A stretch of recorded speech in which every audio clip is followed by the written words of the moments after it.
This video is supported in part by Skillshare.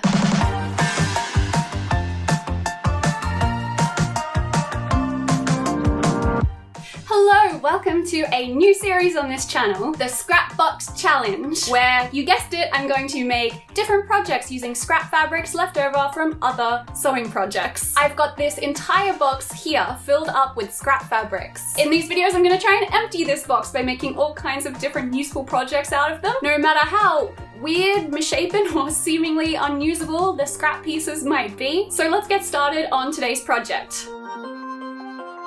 As you can see, I have this splint thing on my wrist. I have injured my wrist. I think I've just strained it by sewing too much, but because of that, I'm not able to do too much sewing right now. So I was trying to think of a good, easy project that I could do for the first video. And because Ella is staying with me right now, she's salty because I haven't taken her for a WALK yet. I thought that I would make her some bandanas, or neckerchiefs, whatever you want to call them, that go around the collar so they're really easy to put on and also safe and comfortable for the dog too. So first I need to find a cute fabric. It's a project that only requires a very small amount of fabric, so it's perfect for a search through the scrap box. So I actually filmed this part a few days ago. Magic of editing, which is why my outfit is completely different. Anyway, first I'm gonna show you all what kind of scraps are in the box. So in here we have some very small scraps, like these are tiny bits from when I've cut off the seam or overlocker scraps. And then there's slightly bigger scraps, more sizable scraps, like maybe half a meter long. Got stuff like old pillowcases that I want to turn into something else. Fabrics that I got from remnant bins, so it's only, again, about half a meter. Little samples from fabric upholstery shops, like this lovely orange velvety fabric, an old towel, bits of old denim jeans that were no longer wearable, and a very sad looking Jake the dog from Adventure Time who's had his leg decapitated and half his stuffing pulled out as well. In you go, Jake. So I'm going to pick a fabric out of here that is light to medium weight and a woven cotton fabric. How about this one, Ella? I reckon that's a good color for you. Okay, so first, some basic maths. What I'll need to cut from my fabric is a square and a rectangle. Both the square's diagonal and the rectangle's length will be the same. To get this measurement, I simply need my dog's collar. I measured the length of the dog collar, which was 14.5 inches long, and then I subtracted 2 inches from this measurement, giving me 12.5 inches. So the rectangle's long edge will be 12.5 inches for my dog. This will also be the length of the diagonal of the square. Now, to get the sides of the square, because that just makes it easier to cut out, we need to turn to trigonometry. Now, if you were never good at trigonometry in school, don't freak out, there's plenty of websites to help you do this. So first, imagine cutting the square into 2 identical halves. This gives you 2 identical right-angled triangles. So we know the length of the diagonal, which is this side of the triangle, and we'll call that side C. The other sides are A and B. Then, let's do this the easy way because I hated trigonometry too. Let's Google a trigonometry calculator. Okay, this'll do. So we know side C, it's 12.5, so put that in. And for the calculator to work, we also need to know one of the angles other than the right angle, which is 90 degrees. This is easy. All right-angled triangles that are also isosceles triangles will have angles A and angles B, both 45 degrees. If you don't know what's going on here, just trust me. And here we go. This is the calculation for side A and side B. We only need one of them because they're the same, and they both came out at 8.388. I'm just gonna round it down to 8 3/4 inches. It doesn't need to be perfect. Cool, so putting the triangles back together, the square's gonna be 8 3/4 of an inch by 8 3/4 of an inch. So that's the square done. Lastly, I needed to figure out how wide the rectangle needed to be. This rectangle is going to eventually form a tube that goes around the dog's collar, holding the bandana in place. So it needs to be more than double the width of the current dog collar. Plus, I need to make room for the thickness of the collar and the buckles on it as well. So I recommend making it at least 3 times your dog's collar's width, if not more. So I measured Ella's collar like this, widthways, and I multiplied it by 3. So the collar's about 1 inch wide, times 3 is 3 inches. So I decided on a long rectangle of 12.5 inches by 3 inches, but if you're doing this yourself, I recommend wrapping this piece around your dog's collar like this to make sure it's right, and remember to include some seam allowance before beginning. Okay, with these 2 pieces figured out, it's time to cut up some fabric. First, I used these measurements to cut out the square, Then I folded the square in half diagonally and I pressed my fingers on the edge to form a visible crease. I unfolded it and I used my scissors to cut down that crease. I then put the two triangle pieces aside and I cut out the long rectangle using the same dimensions from before. Then with the rectangle piece facing right sides up, I placed one of the triangles on top, right sides down. The longest edge of the triangle needs to match up with the long edge of the rectangle. I clipped the two pieces together before sewing across the long edge with a straight stitch and a 1/4 inch seam allowance.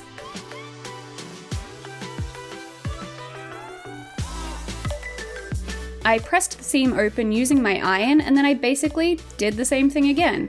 With this rectangle and triangle piece facing right sides up, I placed the second triangle on top, right sides down, long edges matching. I clipped them together and then sewed along the edge again with a 1/4 inch seam allowance. I pressed the seam open with my iron, and pressed open seams look like this, by the way. Now that everything is joined together, I flipped the piece around so it was laying right sides down. Then I folded up one edge of the rectangle piece by approximately 3/8 of an inch, and I sewed across it with a 1/4 inch seam allowance. And I repeated this on the other side as well.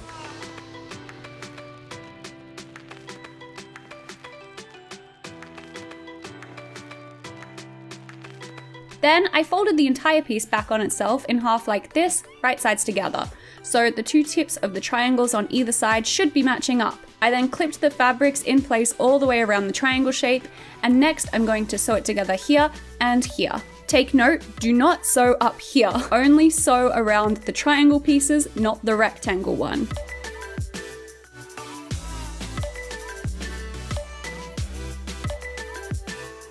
Okay, after sewing that together, I snipped off this little corner piece from outside of the seam, made sure not to cut through the stitches, and then I turned the whole piece inside out through one of the holes that's on either side. I used my scissors to really push out that corner point, and then I gave the whole thing a good iron to make it nice and crisp. Finally, I sewed a line of straight stitches all the way across the top here on top of that seam line from joining the triangles to the rectangle from before to make a casing for the collar. Put the collar through the top and that's it.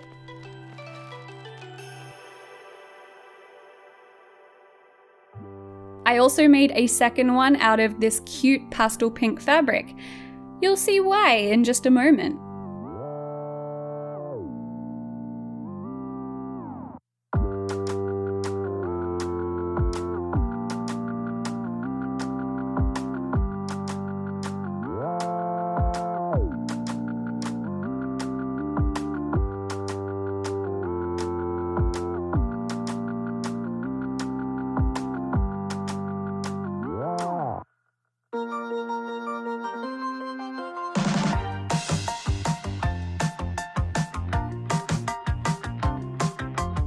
So, how do you like your new neckerchief, Ella? I think you look pretty dashing. Because I am super extra, I may have made us matching neckerchiefs. This may be the next video because it's also a very good scrap fabric project. Now, this iconic duo are going to bring you a message from the sponsor of today's video, who is Skillshare! Yay! Ella, don't lick yourself when we're just about to start the ad. If you have been wanting to learn some new skills, whether it be in fashion and design or something like illustration, animation, film production, photography, music production, crochet, knitting, learning how to do social media for a business, or like even the ins and outs of running your own business, then Skillshare is a great, affordable place that you can learn how to do those things. I have learned pretty much everything that I know about filmmaking, about sewing, about running a business, about sound production, about design, everything I have to do in running a YouTube channel. I've learned a lot of that stuff from the internet. What Skillshare does is it takes out the work of having to find different sources from all over the internet, some which might not be so reliable, and it brings all of the resources you need to learn a new skill into the one place. For example, I've been wanting to learn a bit of animation recently so I can add a bit of flair to my editing. Skillshare has a whole heap of videos about animation that when I have finished my uni course for the semester, because I'm way too busy at the moment, I'm really excited to go through some of these Skillshare animation courses because